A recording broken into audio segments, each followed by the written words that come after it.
আসসালামু আলাইকুম দর্শক, ওয়েলকাম করছি পদ্মা সেতু থেকে। গন্তব্য বরিশাল।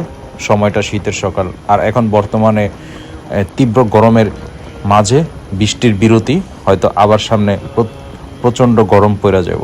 তো এর মধ্যে দিয়ে আমাদের বরিশাল ছুটে চলা বন্ধুরা পদ্মা সেতুর মধ্যে দিয়ে। অনেকে পদ্মা সেতুর মধ্যে দাঁড়িয়ে বাইক রাইখা তারপরে চারপাশের সৌন্দর্য উপভোগ করতে চায়। তো আমি বলবো আপনারা একটু স্লো করে চালান, তাহলেই আপনাদের একসাথে দুইটা কাজ হয়ে যাবে। আপনার মামলার ও জরিমানা ঝামেলাও এড়াইতে পারবেন, প্লাস পদ্মা সেতুর সৌন্দর্য উপভোগ করতে পারবেন।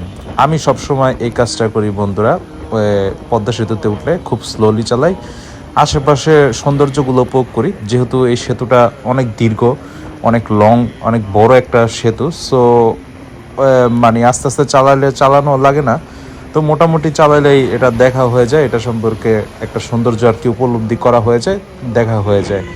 তো আমি যাচ্ছি বরিশালের উদ্দেশ্যে।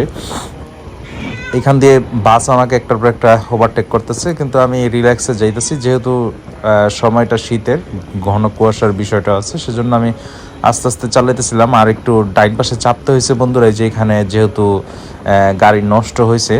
দেখা যায় পদ্মা সেতুতে মাঝে মাঝে গাড়ি নষ্ট হয়ে যায়, তো তখন ডাইন সাইডে চাপতে হয়। আবার আমি সার্ভিস লেনে বন্ধুরা চলে গেছি। পদ্মা সেতুটা হওয়াতে আমাদের যেই যোগাযোগ ব্যবস্থার কানেক্টিভিটি, সেটা খুবই যুগোপযোগী একটা সিদ্ধান্ত। কানেক্টিভিটি খুব বাড়ছে, মানুষ সহজে যাতায়াত করতে পারে। যদিও এই এক্সপ্রেসওয়েটা যদি কুয়াকাটা পর্যন্ত হইতো, তাহলে আরও খুব সহজ হতো। সামান্য ভাঙা পর্যন্ত, আর মেইন অংশ বরিশাল যেতে সেই আগের মতন ভোগান্তি রয়ে গেছে। যদিও পদ্মা সেতুটা হওয়াতে উপকার হয়েছে এটা। তো বন্ধুরা, ভ্রমণে বের হয়ে গেলাম। ভ্রমণে বের হইতে বা ভ্রমণ করতে খুবই মজা লাগে, আপনারাও করবেন। খুব এনজয় করি। দেখা গেছে আমাদের এক সময় আমরা কাজের চাপে কাজ করতে করতে বা টাকা জমাইতে জমাইতে বা টাকা আয় করতে করতে এক সময় বুড়া হয়ে যাবো, বা ওই বয়সটা থাকবো না। কিন্তু ভ্রমণটা করা হইলো না, বা জীবনটা উপভোগ করা হইলো না। যে যেইভাবে জীবনটা উপভোগ করতে পছন্দ করে, যেমন অনেকে পছন্দ করে হচ্ছে ঘুরতে, অনেকে পছন্দ করে টাকা কামাইতে। তো সবার পছন্দের যে কাজগুলো আছে, এই কাজগুলো বন্ধুরা করা উচিত, তাহলে জীবনটা আসলে একটা উপভোগ্য হবে। তো এরই ধারাবাহিকতায় পদ্মা সেতুর শেষ প্রান্তে বন্ধুরা আইসা পড়ছি। তবে শীত যেহেতু, পদ্মা সেতুতে পানি, নদীতে আর কি, পদ্মা সেতু থেকে নদীতে যেই দেখা যায় পানির পরিমাণ খুবই কম। নদীটা মেনটেনেন্স করা উচিত, যেরকম আমাদের রাস্তার মেনটেনেন্স করা হয়, ঠিক একইভাবে নদীটারও মেনটেনেন্স করা উচিত। নদীরটাকে বাঁচায় রাখতে হলে। তো বন্ধুরা, এই গাড়ির প্রচণ্ড গাড়ি যাইতেছে। আমাদের গন্তব্য বরিশাল। বরিশাল হইয়া ওইখান দিয়া লোকাল গ্রামগুলোতে হারায় যাবো, তারপরে আবার বাসায় কামব্যাক করে আসবো। তো এই ট্রাভেল জার্নিটা বন্ধুরা উপভোগ করতে থাকুন আমার সাথে, আর আপনারাও ঘুরবেন। তবে দক্ষিণে প্রচুর গেছি, উত্তরে যাওয়ারও ইচ্ছা আছে। উত্তরের ভূপ্রকৃতিটা বৈচিত্র্যময়, এক এক জায়গার ভূপ্রকৃতি এক এক রকম। যেহেতু আমাদের বাংলাদেশটা ছোট, তো বাংলাদেশটা ঘোরার অনেক জায়গা আছে, অনেক সুন্দর সুন্দর জায়গা আছে। এই জায়গাগুলো আমাদের ঘোরা উচিত, তাহলে ঘুরলে মাইন্ড ফ্রেশ হয়। আর এক একটা জায়গা এক একটা রকম ভাইব দেয়।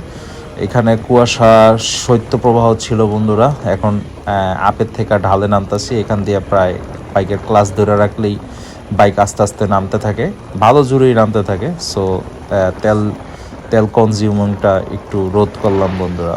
আমি সামনে আগায় যেতেছি, আরেক একটা বাস যখন বন্ধুরা আমার ক্রস করে, সেই একটা বাতাসের ভারী দেয়। তো এই বাস ওভারটেকিংগুলা, বাস যে আমার ওভারটেক করতেছে, সেটা দেখতে দেখতে আমি পদ্মা সেতু এই মুহূর্তে বন্ধুরা ক্রস করে ফেলাইলাম। এখন সামনে গিয়া চিন্তা ভাবনা আছে যে সামনে গিয়া দাঁড়ামো একটুখানি, তারপরে আবার সিদ্ধান্ত নেবো যে কোন দিক দিয়ে যাবো বা কি করবো, একটা ব্রেক নেবো। তো এই জন্য আস্তে আস্তে চালাইতেছি বন্ধুরা শীতের মাঝে। আর এখান দিয়া সার্ভিস এরিয়াতে চলে গেছে, আর আমি সোজা ওইখান দিয়ে সামনের দিক দিয়ে চলে যাবো। তো সামনে যাইতেছি, এই জায়গাটা একটু ঝুঁকিপূর্ণ বন্ধুরা, একটু চাইপা গেছে এই জায়গাটা পিলারের কারণে। তো এই জায়গাটা একটু যদি ছড়ানো থাকতো তাহলে খুব ভালো হতো। এর মধ্যে আবার এই যে লোকাল ব্যান্টেন, নো সিমন, এগুলা গ্রামের গাড়িগুলা উল্টা আইসা জায়গাটাকে একটু অনিরাপদ করে।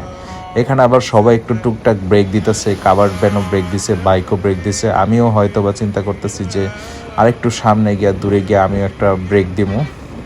এই জায়গাটা চওড়া করছে ব্রেক দেওয়ার জন্য বন্ধুরা। আবার এইখান থেকে একটু এই যে অটোওয়ালারা যেখান দিয়ে ফাঁক পায় ওই দিক দিয়ে ওরা রঙে আসা শুরু করে। ওরা একটু যদি ঘুরে ওদিক দিয়ে যাইতো তাহলে সড়কের সেফটিটা মেনটেন করতো, কিন্তু ওরা একটু ঘুরে যাবো না, ওরা লোকালে আসবো। যদিও এই জায়গায় পুলিশ বা ট্রাফিক এরকম কিছুই নাই। আমি ভাবলাম যে এই জায়গায় দাঁড়াবো নাকি একটু সামনে দাঁড়াবো, এটা ভাবতেছি। তো ভাবতে ভাবতে না চিন্তা করলাম একটু সামনে গিয়ে দাঁড়াই, এই ব্রিজটা পার হয়ে। দেখেন বন্ধুরা, অটো কিন্তু একটার পর একটা রঙে আসতে থাকে। তো যখন দুইটা বাস আবার ওভারটেক করতে যাবো তখন আমি কই যাবো বলেন তো? তো এটা ভাবতে ভাবতে চিন্তা করলাম এই জায়গাটার মধ্যে দাঁড়াই। হ্যাঁ, পাশে গাছ আছে, একটু দাঁড়ায়া একটু রিল্যাক্স হই, তারপরে আবার পরবর্তী গন্তব্য বন্ধুরা স্টার্ট করবেন। তো বন্ধুরা ভালো থাকেন, ধন্যবাদ। মজা করবেন, ঘুরবেন, জীবন উপভোগ করতে হবে, এটাই।